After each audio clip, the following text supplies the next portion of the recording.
When you hear an objection, are you responding with the weak, the worn out, the old, and the offensive technique of feel, felt, found?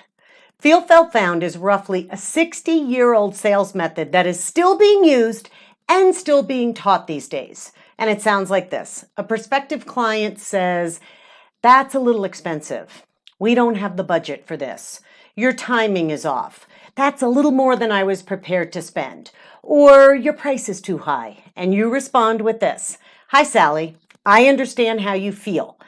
Some of our other clients have felt the same way too. But what they found is this," and this is where you inject your facts and figures and logic to get them to see things the way you see it and to see things differently. When a prospective client raises an objection and you launch into the feel, felt, found, canned, contrived, and generic response, you miss an opportunity to acknowledge and understand where someone's head is truly at and why they voiced their objection or concern.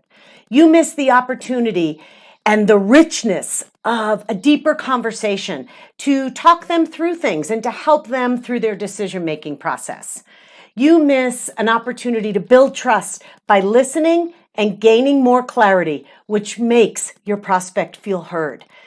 And the worst part of Feel, Felt, Found is that it doesn't give you access into any additional information and information into why someone has voiced a specific concern or objection. Put yourself in your prospect's shoes. How would you feel if you were in a buying situation and you had a real concern and a true objection that needed to be discussed and talked through, and someone brushed you off and dismissed your concern by throwing out the trite feel, felt, found response?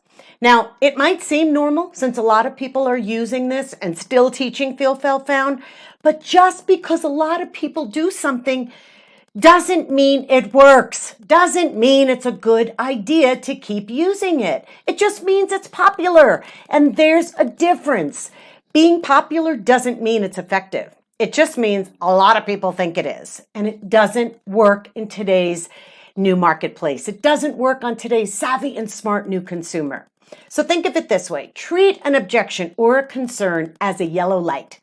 And it means for you to slow down, to pause, to ask a few more questions, to dive deeper and understand why your prospect is feeling the way they feel and why they raised that objection in the first place. Because how you help a prospect navigate through their concerns and their objections will do this. Will either turn that yellow light to red or it will turn it to green. Feel, felt, found is cringeworthy sales language that needs to come out of your repertoire. It doesn't make you look like the modern professional that you are. It makes you look like you got stuck 60 years in the past. Try something different today.